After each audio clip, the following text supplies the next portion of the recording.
So now if we go to the image filter, this has these V-Ray lenses, okay, and you have different V-Ray filter. You have different filters. You are probably familiar with Mitchell Neutral Valley and Cadmus ROM. Okay, actually these are quite famous, and it's just regarding artistic input. It doesn't really change the quality so much of your render, but how you want it to be applied. Okay, so I would really suggest to change this based on your artistic input and depending on the scene again. Now the color mapping down here, I'm gonna extend it. This is important when you use the linear workflow. And in the linear workflow, for example, you have here linear multiply, which basically what's going to do is if I already have all my inputs in one, is going to multiply it with 1, and it's going to leave the whole equation properly working. Okay, but if I would leave it in other that is not linear multiply, like for example exponential, then it's going to ruin my linear workflow equation. So I'm going to leave it in Reinhardt at the moment because we're not working with linear workflow.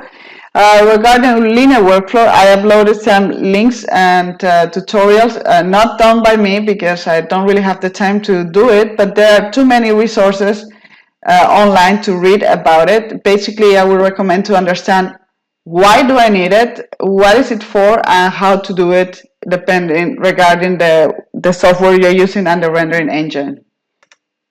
So if you're going to work with linear workflow, then in the documentation of V-Ray, you have very clearly stipulated how to use the settings of the color mapping when you use linear workflow.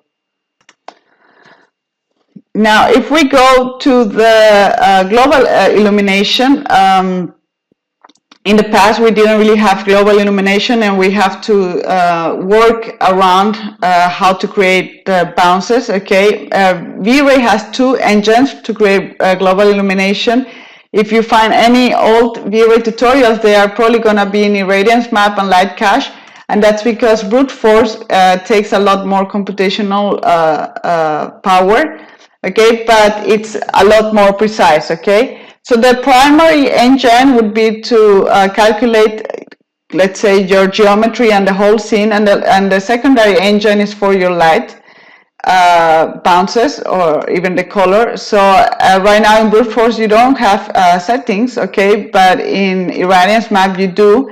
And if I set the current preset to low, then of course it's going to take less time to render, okay, but then I'm exchanging rendering times again for quality, so I'm going to leave it in default brute force. And in light cache, also I can change, for example, if I take out pre-filter, then it's going to take less time. If I put less subdivs, it's also going to take less time. Okay. So now the next tab would be settings, and I have the system. If I put it in advanced, I can change some of the stuff regarding the triangulation. I mean, how is the bucket going to be calculated? For example, my RAM, if you just stand on it, it's going to explain you a little bit how does it work, and I can increase this to increase how much RAM is taken when it's doing the dynamic memory limit, depending on how much I have. So right now it's in megabytes, okay, and I can put it up. So if I have like, I don't know, 20 gigabytes of RAM, then I can for sure put this number higher.